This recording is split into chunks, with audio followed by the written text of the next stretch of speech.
we want to turn our attention now to comments from the manufacturers, and we have 3 representatives from 3 manufacturers with us today, from Lilly, Biohaven, and Allergan. So if you can come forward, we'll put all 3 of the folks at the table, and then we'll let you do introductions, and we'll begin comments. So as they're coming and setting up this particular time, when we ask the manufacturers to provide comments, as well as public comments, which will come next, our request is that those are limited to 5 minutes. This is the Midwest CEPAC, so we're very, very kind and gentle, but I have to encourage you not to make me look at you with stern eyes, and to make it easy for me, if you don't mind, and keep your comments to 5 minutes. We'll have a clock available, so the clock will be behind me. And when I start pointing at the clock vigorously, you can just stop wherever you are, mid-sentence, it's fine. But anyway, thank you very much for being with Aaron, Gil, and Mitchell. We'll just go in the order. We'll start with Aaron, if that's okay, unless there was another agreement on the order. Is that okay? Okay, great. So welcome, and please introduce yourself, and thank you for coming to Chicago and being with us today. Thank you. My name is Erin Doty. I am a neurologist and headache specialist. I work for Eli Lilly, and I work in the U.S. division on the migraine platform. And then go ahead. You can go ahead and start with your prepared. Okay. I'm sorry. Then we'll just. Sure. Thank you. First, Lilly appreciates the. I'm sorry, Erin. I just want to make sure. I want to make sure people on the webcast can hear you. It doesn't sound like that mic is working. Is she going to need to get a different one? No, you're good. Okay, go ahead, Erin. Sorry. Is that better? Yes. Okay, great. So Lilly appreciates the recognition that the ICER report brings to the unmet need for new acute treatments for migraine. Rayvow, or lasmiditan, is a new acute treatment for migraine that has a mechanism of action that is unique from any of the other available acute treatments for migraine today, and also has both central and peripheral sites of action. In our phase 3 studies, statistically significantly more patients treated with Rayvow or lasmiditan compared to placebo achieved complete elimination of pain and freedom from their most bothersome symptom in only 2 hours and with 1 dose. Lilly appreciates also the findings of ICER's network meta-analysis showing that lasmiditan or Rayvow is slightly more efficacious than rimegepant and ubrogepant. But additionally, it's important to recognize that the FDA and the American Headache Society set a new bar for efficacy in clinical trials for acute treatment of migraine, and really looking at pain freedom or complete elimination of pain, as well as the associated symptoms of migraine, because migraine is more than just pain, rather than what we were looking at previously, which was just pain relief. This was the intention behind that decision, was to really bring together what we're looking at in clinical trials with what patients really want from their treatment. So it is an important new standard for treatment today. And Rayvow, or lasmiditan, is the first acute treatment approved by the FDA that meets this new standard. It's also the first class of new treatments approved by the FDA in over 20 years for this population of patients with a significant unmet need. Migraine is a complex neurologic disease. No 2 attacks are the same. No 2 patients are the same. So there really is no one-size-fits-all option or solution for patients, and that's why it's critical for patients and clinicians to have treatment options. Lilly advocates and prioritizes access to treatment.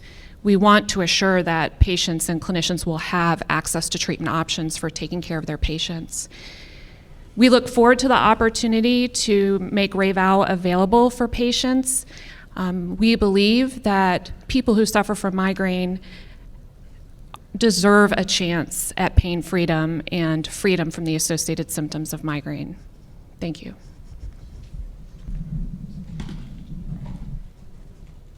Go ahead, yeah. So my name is Gil Italian. I'm a senior VP of HEOR and epidemiology at Biohaven.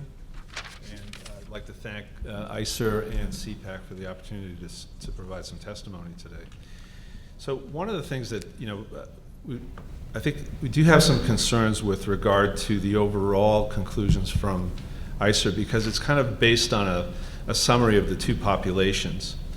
And we maintain that really the focus should be on the new agent treatment eligible population, really patients who are refractory intolerant to triptans or who have the cardiovascular complication.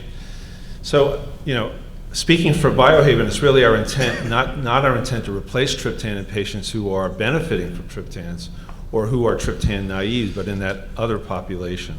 And who are these patients? Some very recent research suggests that 35% of migraine patients have failed one triptan, and 25% have failed two triptans, in addition to the cardiovascular. That includes the cardiovascular contraindication.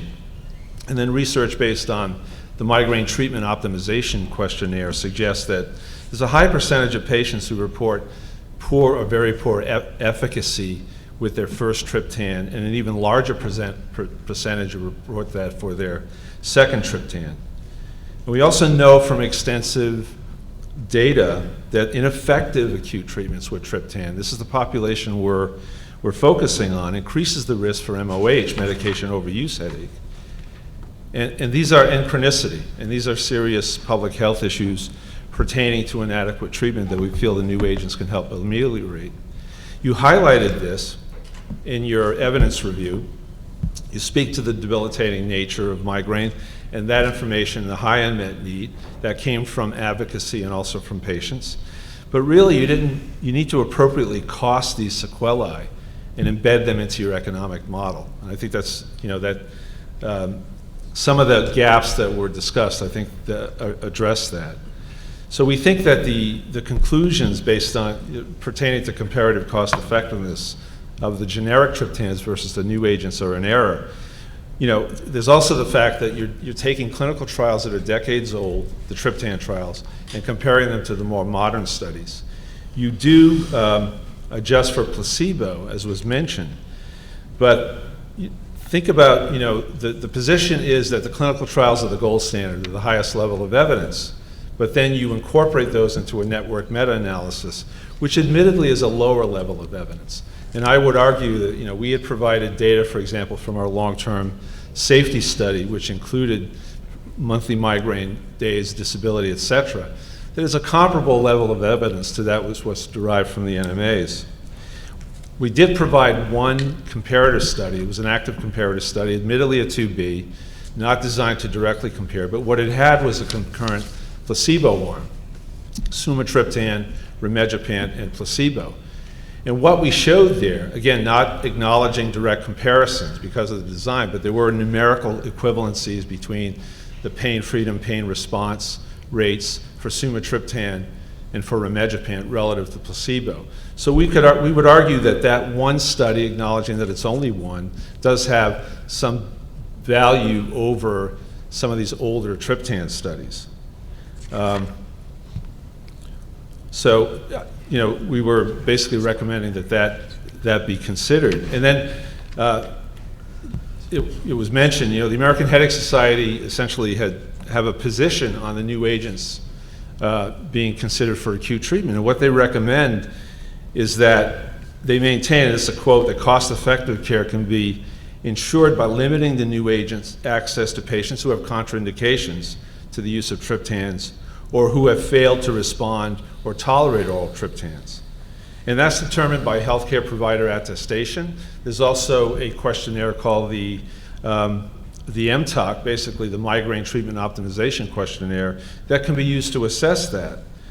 And that what they say is that once these drugs are approved, you maintain coverage based on that kind of monitoring. You would monitor efficacy and tolerability either using MTOC, physician attestation, and or, again, clinical judgment, global impression scales, and obviously the patient impression. So you don't just take it on faith that these drugs are going to work in the real world. You monitor that. That's a recommendation from the AHS committee.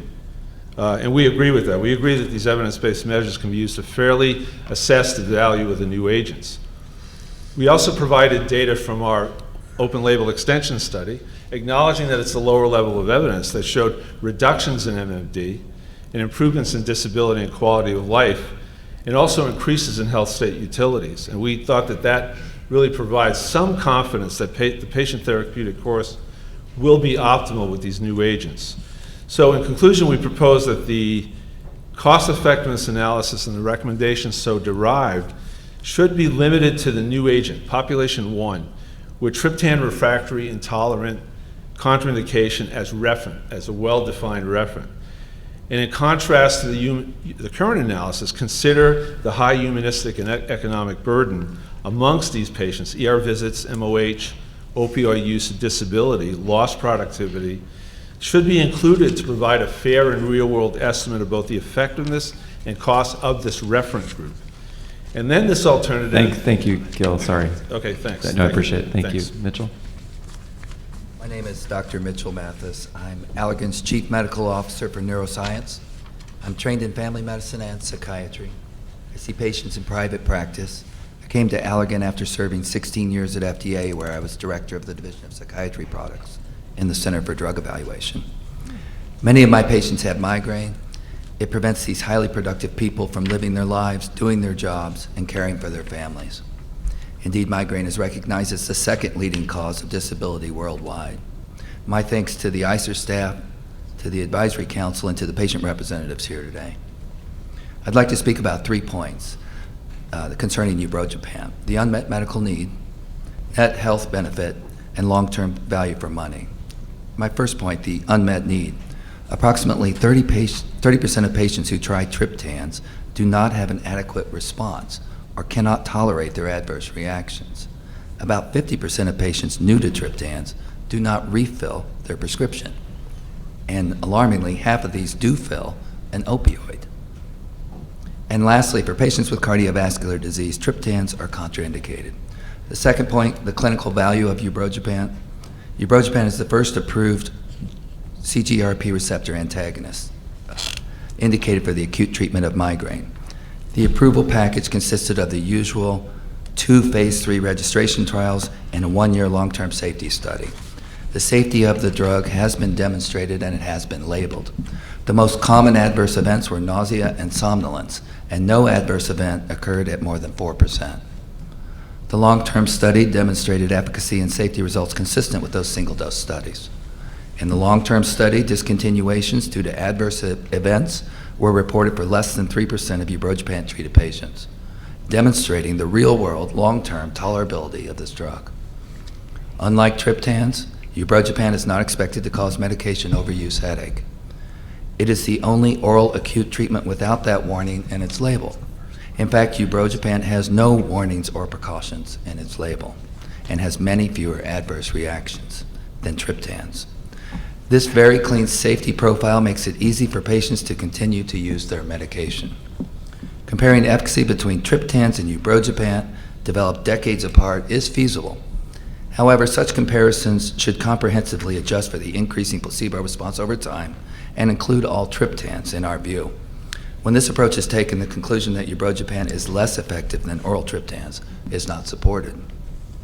Therefore, when considering ubrogepant's efficacy, obvious safety benefits, and no warnings for medication overuse headache, it is reasonable to conclude that the net health benefit for ubrogepant is favorable compared to oral triptans.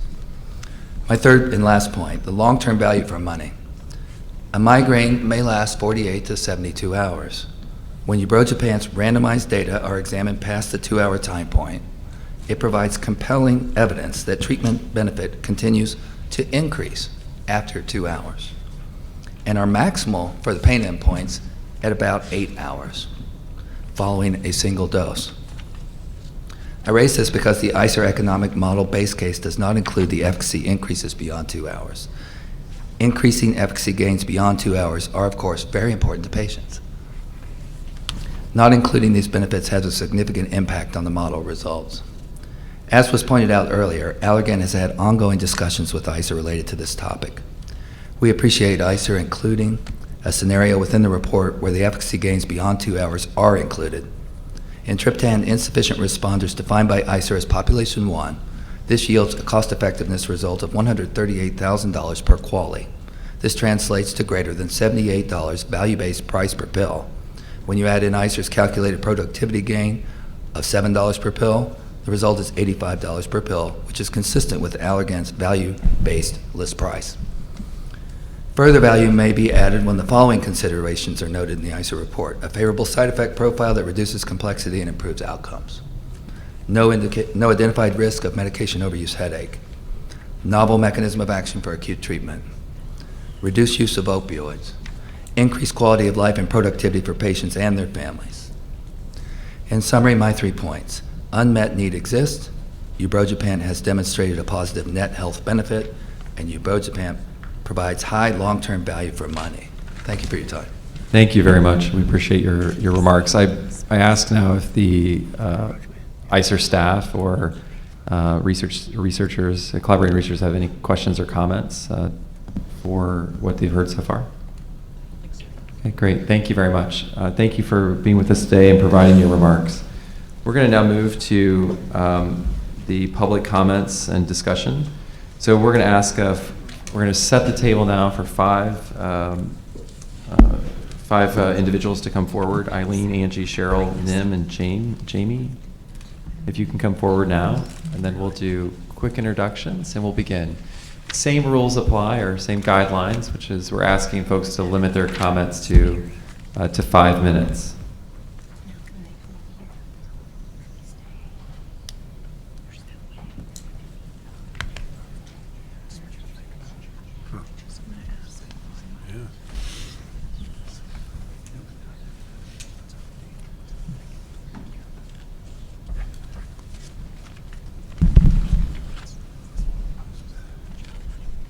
So when you give your introduction, like, we have your conflicts of interest presented behind you and the name of your organization. If the conflict of interest behind you is correct, you don't need to address it. We'll just take it on record as on what's on the screen.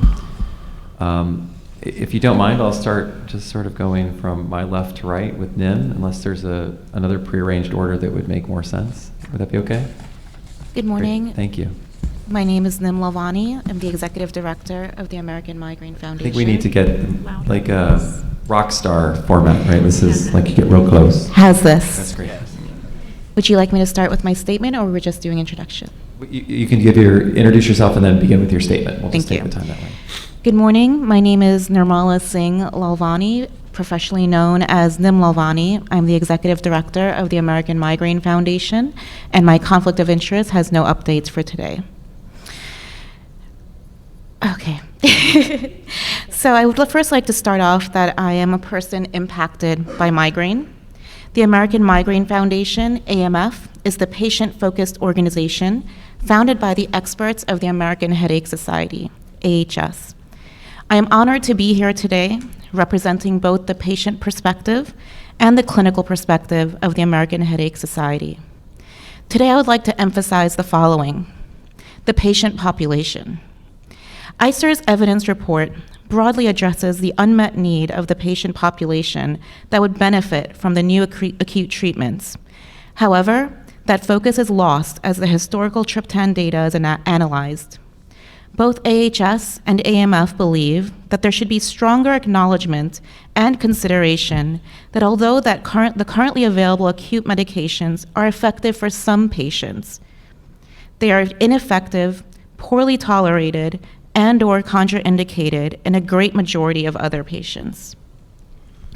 In addition, triptans remain contraindicated in patients with established cardiovascular and cerebrovascular disease, CV, and any suggestions that decades of use has any way changed this contraindication or relaxed patient or clinicians' concerns of the potential for serious adverse CV events is misleading and not in the best interests of patients.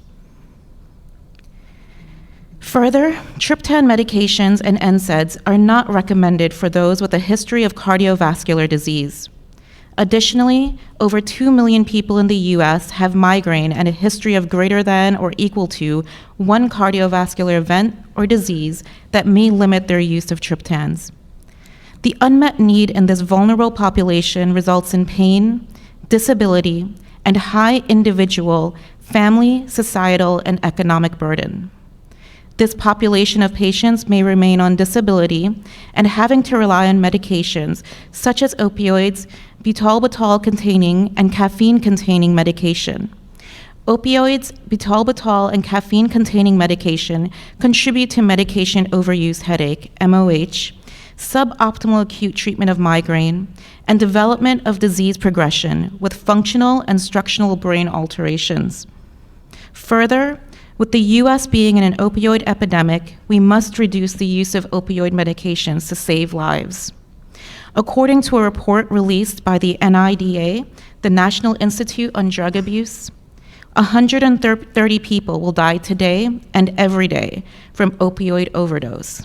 Additionally, according to a 2019 report in the American Journal of Medicine, 1 out of every 7, that's 14%, of opioid prescriptions are written for headache. We must do better. New effective acute treatment options are opioid-sparing medications. Comparing to the new acute treatments for migraine to triptans should not be viewed as a replacement for triptans, but instead as new therapies that are filling a gap of unmet need for a vulnerable patient population without an effective and safe treatment option for migraine attacks. Ethically, we cannot leave these vulnerable patients in pain, disability, and an unfortunate path to disease progression to chronic migraine, medication overuse headache, and possible opioid dependence and its complications. On behalf of the American Headache Society, the American Migraine Foundation, and the patient community connected to AMF, I would like to thank ICER for carefully taking the time to review these new therapies. As someone impacted by migraine, I know how important options are for patients who have for so long been debilitated. Thank you. Thank you very much. Angie? Hi, my name is Angie Glazer. I'm a person with chronic migraine, a patient advocate with the World Health Education Foundation, and the content editor for migraineagain.com. We're a patient website. No updates to my conflicts of interest, but you can see them. I think it is really important that you're seeing my face and Nim's face and Cheryl's face and all of our faces up here today and not just numbers. The decisions that you make are going to have a real impact on real lives, and I urge you to try to remember our humanity. If you don't get this right, if you don't consider all of those factors that go into treating this disease, then your decision can and will hurt patients. How much is your ability to think clearly and move without pain worth to you? What does your health mean to you? This is what it means to me. Migraine has been a part of my life for as long as I can remember. I was diagnosed as a toddler and again at age 12 when for the first time I was confined to a dark room for days at a time with a migraine attack. The intense pain, vomiting, vertigo, and sensory sensitivities were so bad that I couldn't open my eyes. Even my skin hurt. My mom took me to the pediatrician, desperate for help. The Imitrex she prescribed made me feel worse. I went from doctor to doctor who all told me that triptans were about the best and about the only thing they could prescribe for my brutal migraine attacks. So I tried them again and again, despite the fact that they increased my pain to the point where it felt like my scalp and neck were on fire. My attacks still lasted for days. I thought I was broken because the migraine medicine didn't help my migraine, but I learned later that my experience was actually incredibly common. Fast forward 10 years, my first years out of college in the job force. I went an entire year without a migraine attack. My doctor told me I probably grew out of it. But then my migraine attacks came back, once a month, then twice a month, and then once a week. In less than a year, I went from driven, healthy, and functioning to disabled by the daily symptoms of chronic migraine. I was 24 years old. Chronic migraine forced me to leave my job and move back in with my parents. I barely left my dark bedroom for the better part of 3 years. I applied for temporary disability insurance and then permanent disability insurance. I have a college degree, marketable skills, and a mind capable of critical thinking, but I'm still struggling to find financial independence thanks to migraine. I've tried every triptan and every delivery method available, pills, injections, nasal sprays. I've tried DHE. I've tried NSAIDs. I've tried Botox and trigger point injections and occipital nerve blocks. I've tried supplements and diets and acupuncture and yoga and dozens of preventative medications. I now work from home part-time as an editor for a migraine patient website. Every day, I interact with desperate and strong people intent on living a little better with this unpredictable disease. I've interacted with thousands of people, mostly women, who have lost promotions, dreams, careers, and relationships to migraine. Even those whose attacks respond to triptans have to deal with side effects in limited quantities. Triptans come with the potential for medication overuse. There's very good data that shows if you take triptans for more than 12 days a month, you're at an increased risk of having more migraine attacks in the following 12 months. Medication overuse is one of the main factors that reliably predicts episodic migraine transforming into chronic migraine. Studies also show that step therapy and inadequate treatment contributes directly to disability and disease progression. In my case, I believe that a lack of effective options for acute migraine attacks contributed to me becoming disabled by chronic migraine. Even now, access to a medication that within 2 hours would make me more functional could mean the difference between financial independence and living in my parents' extra bedroom. Triptans were a double-edged sword for me. Not only did they not treat my attacks, they came with awful side effects, but I still tried them over and over again for 10 years because they were all I had to get me back to myself when migraines made me feel less than human. Migraine is not a singular disease. It affects us each differently, and it changes over the course of our lives. It is a lifelong, incurable disease, and the economic model that we're using today fails us with chronic diseases. Having access to only one acute medication to treat a lifetime of attacks when other safe options exist is not okay. We deserve better. We deserve a life without pain, fatigue, and nausea. And most importantly, we deserve the dignity of making a decision about what is best for our health with our healthcare providers. We deserve a chance. Thank you. Thank you very much. Cheryl? Good morning, and thank you for having me here today and for your attention. Hearing these things make me very emotional, so pardon me. What makes my testimony a little bit different here today is that I am, to my understanding, the only person who's been on one of these agents. And so I'm Cheryl Glaze. I'm a 51-year-old mortgage professional from the Seattle, Washington area, and I've been a migraine sufferer for over 35 years. To address your question earlier about age, I am officially postmenopausal and have as frequent symptoms and attacks as I did prior to that. In that time, in this last 35 years, I've been both episodic and chronic. I've experienced symptoms that have ranged from moderate pain, auditory disturbance, and sensitivity, vision impairment, including temporary blindness, nausea, projectile vomiting, debilitating pain, the list goes on. I have, in that time, also tried a myriad of medication options, including narcotics, because that's what was available when I first started having migraines, anticonvulsants, triptans. None of them have worked. Zero effect or increased debilitation for me.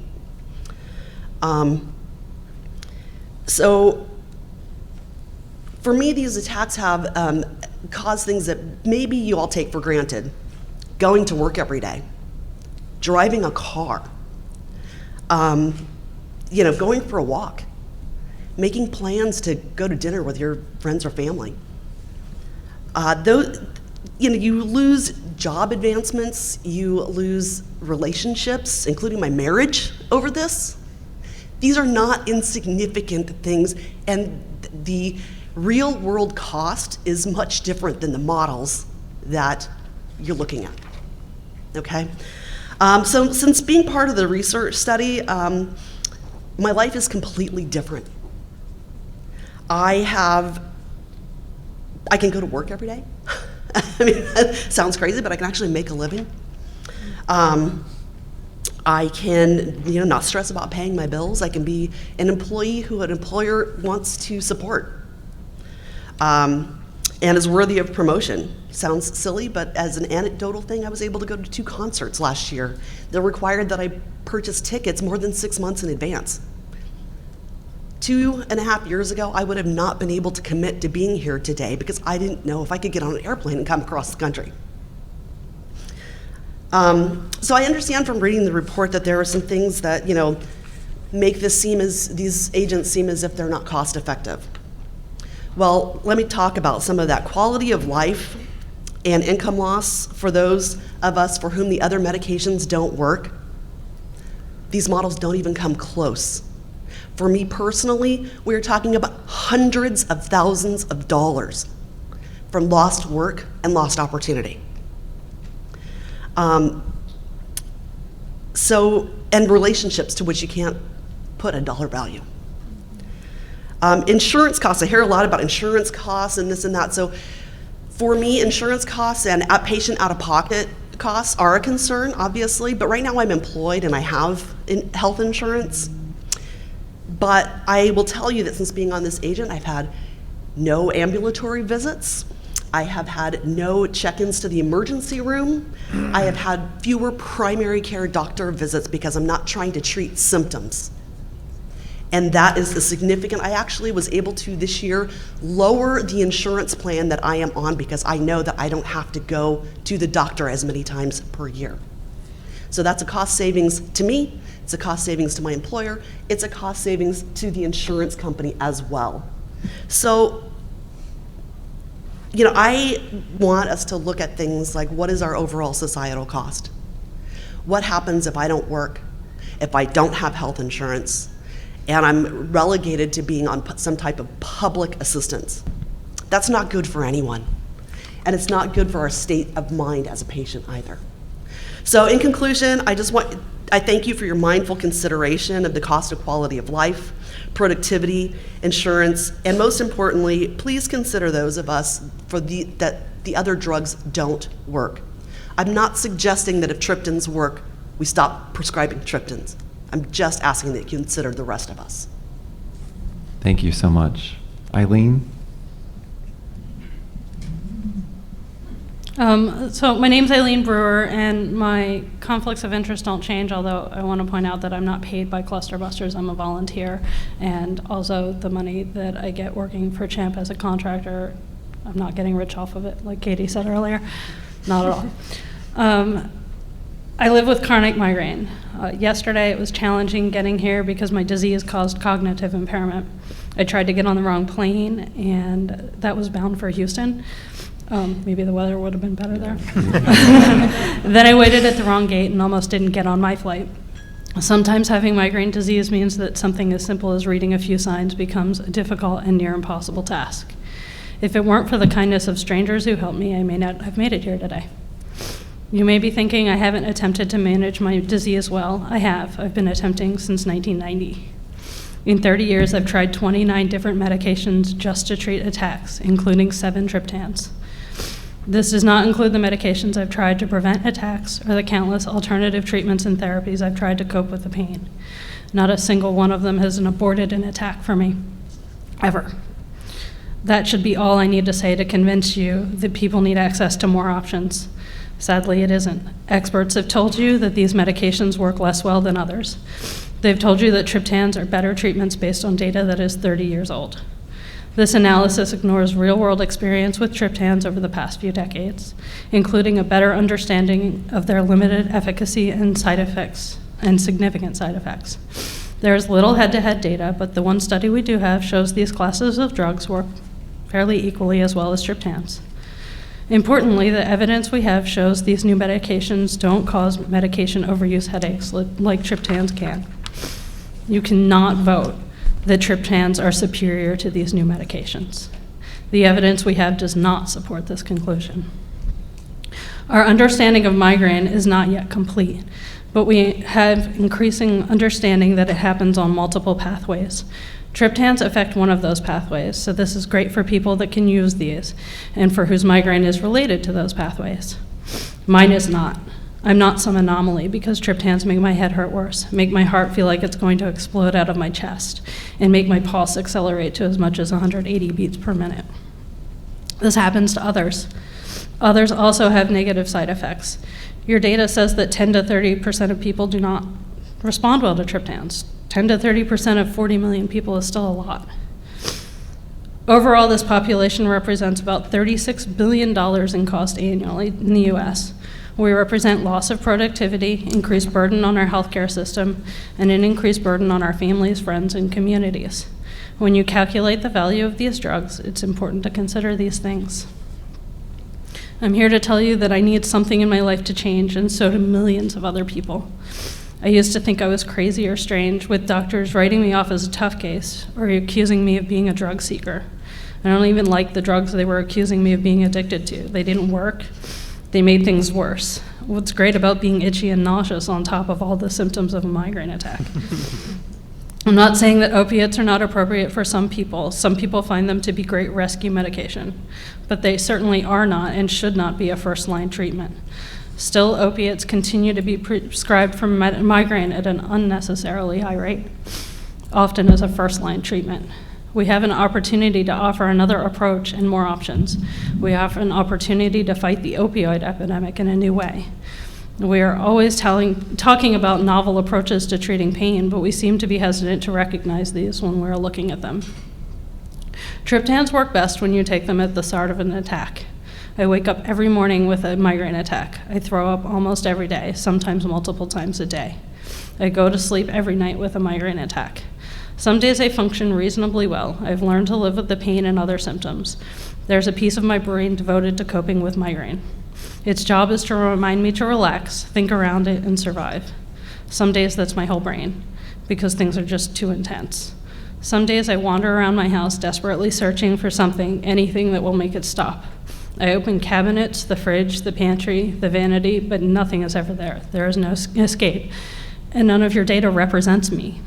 But there are 4 million people like me.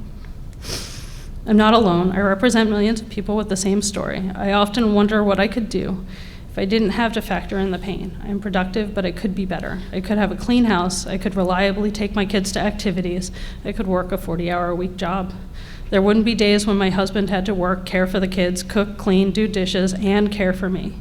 I could be a doctor helping those like me. I could do everything that I ever dreamed. When you consider advising on coverage for these medications, please consider the totality of the people you are affecting. Your analysis must fully capture the benefits of these medications and not make a flawed comparison with 30-year-old data. I don't care if a treatment is less effective than another treatment that I know doesn't work for me. I care that I have the potential of a new option. If insurance won't cover it, though, it won't matter what's out there. I just have to continue waiting and hoping for a better life than this one. This really isn't any kind of life at all, but you have the power to make it a better one. Thank you. Thank you, Eileen. Jamie? Hi, I'm Jamie Sanders. I'm a professional advocate and a member of CHAMP and the Headache and Migraine Policy Forum. I do want to update my conflicts of interest. I have received compensation in travel for patient advocacy events, and as a member of CHAMP and a member of the Patient Leadership Council sponsored by the National Headache Foundation. So, good afternoon. Thank you so much for inviting me here to speak today regarding acute treatments for migraine. I stand before you today, a 41-year-old woman who lives with daily intractable migraine. Since the age of 8, migraine has been a constant part of my life. Unfortunately, pain has been something I have become too familiar with over the years. As time drew on, episodic migraine became chronic, then intractable. Through this evolution, I have needed and used many preventives and acute medications to treat my disease and symptoms. On my journey with migraine, I have found that I am allergic to sumatriptan, which causes anaphylactic shock, and I cannot tolerate any of the other triptans. I have an allergic reaction to many NSAIDs and cannot tolerate DHE when administered at home, either by injection or nasal spray. The pain management options I am left with are extremely limited. And while I also live with anxiety and depression, this reality only exacerbates feelings of hopelessness and defeat. Despite quarterly Botox injections, bilateral occipital, supraorbital, and sphenoganglion blocks, acupuncture, massage therapy, and 4 preventive medications, I am still in pain every single day. My acute treatments are simply Toradol, Compazine or Zofran for nausea, and Thorazine to sleep off the really bad attacks, and I really limit and reduce how often I take that because I don't want to risk chronifying more my already chronic condition, and to reduce medication overuse headache. And I have to pay out of pocket for ketamine nasal spray as my rescue medication, which is about $90 per month, and I have to have it shipped from a compounding pharmacy out of state. When all of those fail me, I can take a steroid taper, but 95% of the time, it just interrupts my sleep and eating patterns. More often than I prefer, I find myself in my local urgent care center getting a very specific treatment protocol written up by my headache specialist due to long bouts of intractable migraine. If that also fails, the next step is to be admitted in the hospital for DHE infusions, which can take up to 3 days. Not only is this a huge burden on me physically and emotionally, it deeply affects my family. In order to care for me, my husband needs to take off from work days at a time. My children see their mother unable to function most days. The hours and days spent in urgent cares and hospital rooms are times I cannot get back. My life with migraine could change drastically with these new acute medications for migraine. I now have a viable pain management option that could potentially work for me, unlike the triptans. I am barely getting by on my current regimen and need something better. It is disheartening that ICER finds these new therapies to be less effective overall than triptans. In your report, you considered the evidence on all 3 acute medications compared to placebo to demonstrate a moderate certainty of a small or substantial health benefit and a high certainty of at least a small net health benefit for adults with moderate to severe migraine attacks that have not responded to non-prescription medicines or for whom triptans have not been effective, are not tolerated, or are contraindicated. I find this to be concerning because it could mean that for someone like myself who is allergic to and cannot tolerate triptans, there is a real possibility that I will not have access to any of these new therapies. Since these outcomes are mostly based on limited trial data and the use of QALY, or Quality Adjusted Life Year, the decisions based on those outcomes can adversely affect patients. Methodologies used to measure value, such as the QALY, rarely evolve enough to truly provide the strongest view of a therapy's value. Many therapy value analyses take place around the time of marketing approval. Nonetheless, applicable research pertaining to the treatment, the disease it addresses, and other therapies are still emerging. Also, this collection of facts over time gives the clearest interpretation of the value of a treatment. QALY can also discriminate against people with disabilities and serious chronic conditions. To measure the extent to which a treatment extends life and improves health, a QALY analysis uses a weight factor known as a disability weight that reflects the severity of the disease on a scale from 0, perfect health, to 1, equivalent to death. These disability weights reduces the value of life-sustaining properties of a medication if it is not also possible to return a patient to full health. For someone like myself, a drug may not seem valuable to cover due to my diagnosis of chronic migraine, which on the Migraine Disability Assessment Test, my score would reflect a level of moderate to severe disability. There should be a sufficient integration of the tangible benefits of good health, including considerations related to quality of life, such as being able to physically carry out a task or attend an event or meeting, as well as having the mental well-being to interact with family or friends at work or in community activities. Overall, the impact these value assessments have on patients is extremely monumental in how we can live quality lives. Patients are put in situations where they are rarely in control of their own health care due to the interference of insurers by way of value assessment frameworks that poorly balances their evaluations with a comprehensive consideration of benefits to the patient. Patient input, updated use of QALYs to also address disabilities and chronic conditions, and proper representation on the voting panel to include clinical experts who are within the medical specialty they are assessing are strongly recommended. It is my hope that through the engagement of patient advocacy groups and their reach on platforms like social media, the inclusion of patient voice will be a permanent piece of future value assessments. Thank you. Thank you. Thank you, Jamie. Thank you to all of you for being with us today and making the sacrifice to travel to Chicago and to give voice and identity to the issue. Are there any comments or questions from the ICER staff before we break for lunch? Seeing none? Okay. 1 o'clock. So we are going to try to stay, unfortunately, to schedule, so We're a little off schedule. eaten into our lunch, so to speak. So thank you, but we wanted to make sure we had chance for that. So to give full benefit of the chance to discuss it further and to have the votes, et cetera, we are going to reconvene at 1 o'clock.